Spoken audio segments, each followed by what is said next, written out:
just what is string theory? What are these strings? String theory is an attempt to make sense about all the phenomena we see in nature in terms of one unified field theory.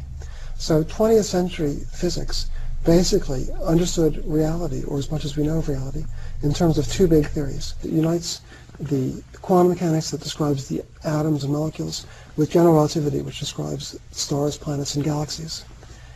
And of course we have to unite them somehow, because the stars, galaxies, and the planets are ultimately made out of atoms.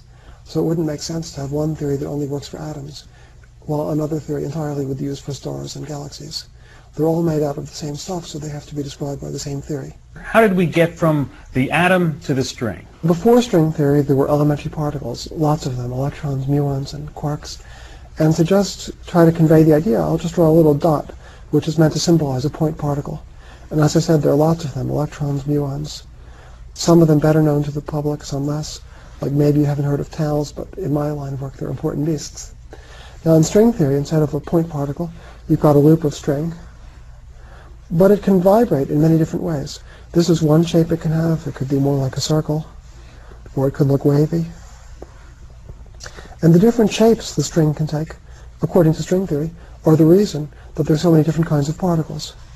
The different particles are just different ways a string could vibrate. But let's just imagine it from the point of view of someone who maybe isn't a physicist but appreciates music. So where does the beauty of music come from? Well, a violin string or a piano string can vibrate in many different ways, just like one of these. And in that case, the different kinds of vibration are associated with what we call the different harmonics, or higher overtones. If you had only the pure tone, that would be the sound made by a tuning fork. And you know, to the human ear, it sounds very harsh.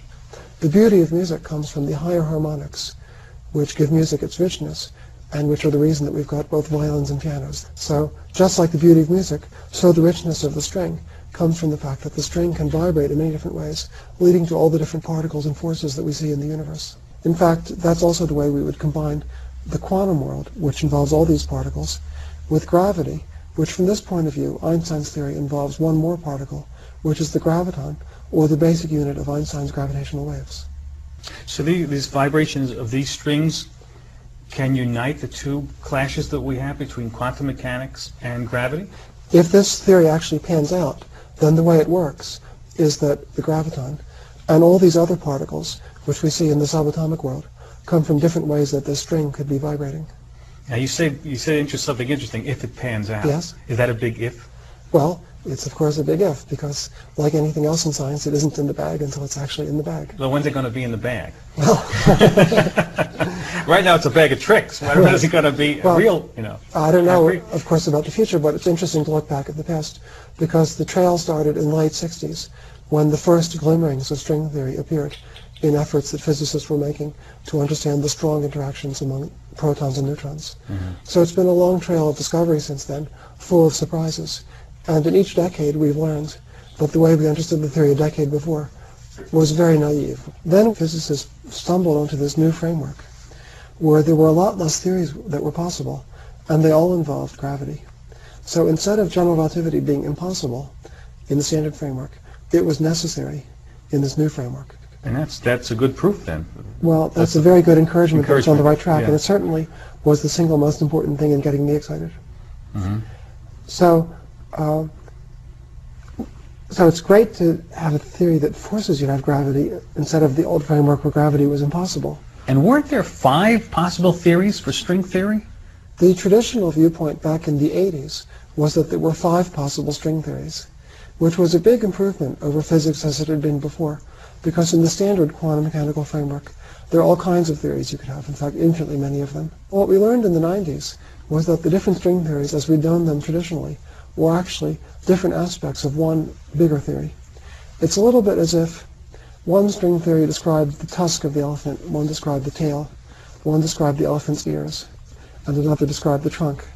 And then finally in the 90s we learned that what we've been studying from different points of view were different aspects of one elephant. It's a very dimly lit elephant, we don't understand it very well, but at least by now we know that there's just one elephant, one candidate for superunification of the laws of nature, which we've been studying from different points of view for so long. So there's a picture that's often drawn to illustrate this, where the different string theories that existed traditionally are the corners of this plot. I'm actually drawing 6 corners. There were 5 string theories. One of them is the heterotic string, heterotic E8 times E8 technically. And then there are the other string theories. I won't bother with their names. And there was a wild card that entered this mix that isn't really a string theory. But what we now understand is that there's this one elephant, this one theory, M theory, which we don't understand too well, but it's our candidate for superunification. And the different string theories, as we had them traditionally, are different limiting cases of this one richer and still mysterious theory. Why call it the M theory? If we really knew what it was, we'd give it a better name that described it better. But since we don't really know what it is, we give it a temporary name like M theory. I always say that M stands for magic, mystery, or matrix, according to taste. Magic and mystery are clear enough, and matrix is a mathematical ingredient that's used in describing the theory. What kinds of experiments or how do we look for these strings to prove that the theory is right? What we're really hoping to find in accelerators are what are called the superpartners of the ordinary particles. Supersymmetry, which is this fascinating new concept in physics that emerged because of its importance in string theory, predicts a lot of new particles that should be discovered at accelerators in the coming years. Maybe at Fermilab if we're lucky. Fermilab is the big accelerator near Chicago, and otherwise probably in Europe at the Large Hadron Collider. Does supersymmetry tell us anything about that mysterious dark matter in our universe? Astronomers see in the universe that if you look at a galaxy, it seems to be surrounded by a cloud of invisible matter that we don't know what it is. We just call it dark matter because we don't see it. Mm-hmm. So supersymmetry makes a fascinating implication that one of these supersymmetric particles that we hope to discover in accelerators has just about the right properties so that the dark matter could very well be a cloud of these almost invisible supersymmetric particles. The idea is that this dark matter cloud envelopes the whole universe, the whole galaxy I should say, including our solar system. So they're passing through the Earth, through our houses, our bodies all the time, for the most part not interacting because they couple so weakly to ordinary matter. Well, how would you know if you found one if you don't know Well, you're really looking for, right? Or do you know what you're we looking know for? what we're looking for. They would have a big underground tank. They put it underground to shield it from ordinary cosmic rays. There are a lot of particles that come from space all the time. Some of the most important elementary particles were first discovered in cosmic rays. Mm-hmm. You'd like to shield yourself from all the conventional cosmic rays. Then you go underground, you've got this underground tank, and every now and then an atom will suddenly heat up because it's been scattered by one of these dark matter particles. So we'd like to directly observe that, and to really know what's going on, we want to produce the same dark matter particles in accelerators and study them in a controlled fashion. As someone who's been covering physics for 20 or 30 years, I'm always impressed with the obsession that physicists have in explaining the Big Bang. What was there before there was the Big Bang? So, of course, we don't know an answer to this question. What was there at the beginning? Who started the clocks? It sounds like a paradox, but understanding it better is part of what we'd like to know. And if I could just give you a hint about what an answer might look like, I certainly can't do more than that. Go for it. Let's just think that nowadays we don't have any trouble telling time. We just look at our watch and see that it's 4:15. And time seems like an obvious concept. But in the 20th century, a lot of things that seemed obvious turned out, when you look more closely, they're not so precisely defined. So 100 years ago, it seemed like a particle had a definite position and velocity. But then with quantum mechanics, it turned out that that was fuzzy. Mm-hmm. And now, with more modern thinking, we can see that if we could try to combine quantum mechanics and gravity, the notion of time gets fuzzy. So this fuzziness won't really matter in everyday life, because we just don't tell time accurately enough for this slight quantum mechanical fuzziness to matter. But as you went back toward the Big Bang, the quantum mechanical fuzziness would become more and more important. I'd probably speculate that near the Big Bang, the notion of time really breaks down. And so the question of what was the beginning and what was there before the beginning, that kind of question will ultimately turn out to not quite make sense. Do you ever get impatient with this stuff? You know, you feel you're aging, you're getting old in age, you watch your kids go to college, that sort of stuff. Someone's going to make a great, prove your theory, make a great discovery. You're going to not be there for it. I think we all have to come to grips with the fact that we probably won't see everything we'd like to see. And what would you like? What would you like to see? What would you die a happy man? What would you like to see happen? Oh, I'd like to know how string theory really works. What are the concepts that improve upon Einstein's concepts by which it fits together and how it applies to the real world. Is having intuition, the fact that Einstein could view a lot of the stuff in his mind without needing the math for it, is that an important thing for you too? Well, we all try to see things with intuition because if you have to step through every detail of the equations, it's just too complicated. But generally speaking, none of us are as good at that as Einstein was. So Einstein made amazing leaps that were based on intuition. And honestly, I think that string theorists have made a lot of nice discoveries in the last 30 years. But it's usually been made by working incrementally within an established framework until things fit together a little bit better, and then finally you get a better view. It's a little bit more like climbing in a mountain range or hiking through mountains. So you take one step after another, and finally, after one more step, you suddenly reach the top of the mountain pass and you get a completely new view of the other side. But the last step in and of itself wasn't any more difficult or more remarkable than 10,000 steps before it. When I was a kid, I used to like to play with stuff in my basement. I used to take stuff apart, TV sets, all kinds of stuff, because I knew I was interested in science. Yes. I wanted to know how things work. Were you that kind of kid? I actually never played with electronics that much, some science kits. As a kid, I wanted to be an astronomer, and then at a later age, I thought I'd be a mathematician. And then I dabbled with a lot of things eventually.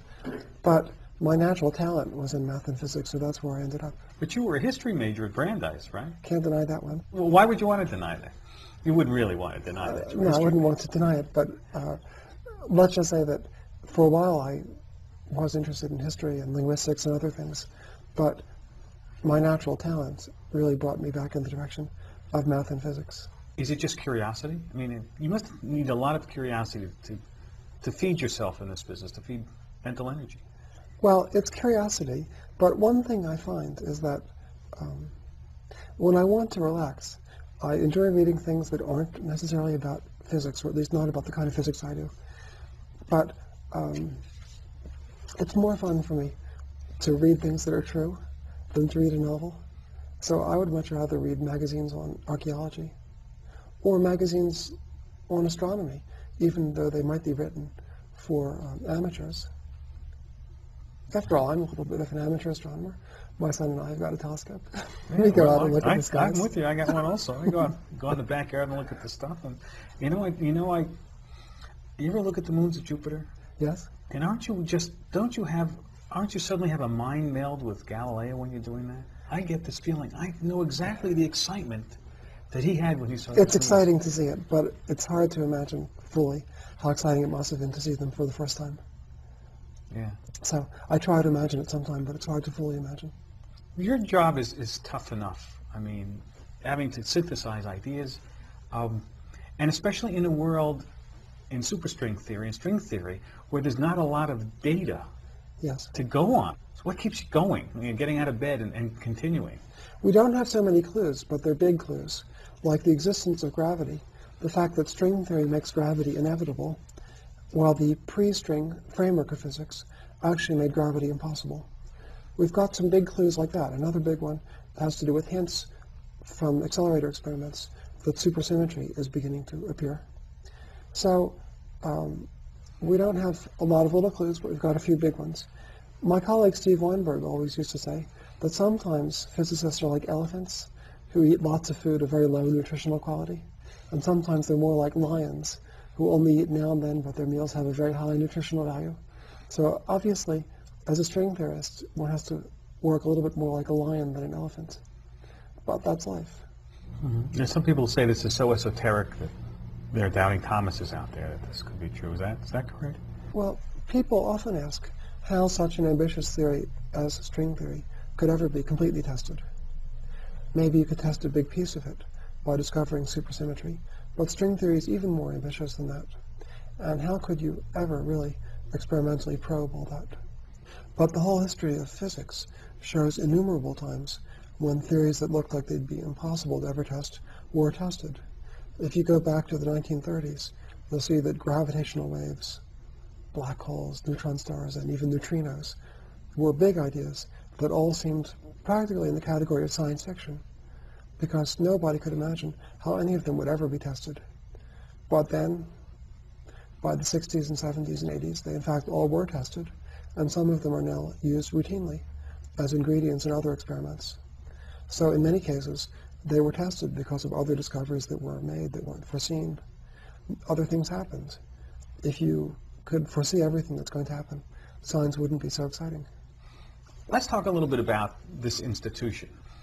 I feel like the ghosts of the past people are here. You know, the ghosts of the Einsteins, other people who have come beforehand, and that there's sort of an expectation to be a great person because you're here. Do you feel that kind of, those ghosts? Well, it's best to not worry about that kind of thing too much. You do the best you can, and probably you can't live up to some of the precedents of Einstein and some of the others who were here in the past. Mm-hmm. But you can still have fun and contribute something to science. And that's great as long as you're having fun. Don't worry about that one. I mean, is fun part of it? It's the best job in the world. You get paid for doing something you love. Yep. The only bad part is when you get stuck, which happens plenty. But how do you get yourself out of a rut? Is there something that can spur you to go bowling or something to get your mind up? If there was any one thing that always worked, of course we'd do it, and then we wouldn't have been stuck. It's a little bit like asking how the scientific problems are going to be solved. So we never know that, or we would have solved them already. And then they wouldn't have been that interesting. The really interesting ones are the ones we don't know how we're going to solve, and therefore we don't know when we're going to solve them.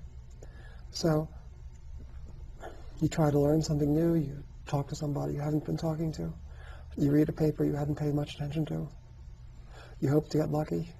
Maybe one of your colleagues will have a good idea and you can latch onto some secondary aspect of that. Do you worry about running out of ideas? Well, it's going to happen to all of us eventually, but we can have fun in the meantime. Why do physicists have their best ideas in their 20s? Well, I would like to say that that's not entirely true. That I don't know if I'll manage to have my best ideas in my 50s, but I definitely did better in my 30s and 40s than in my 20s.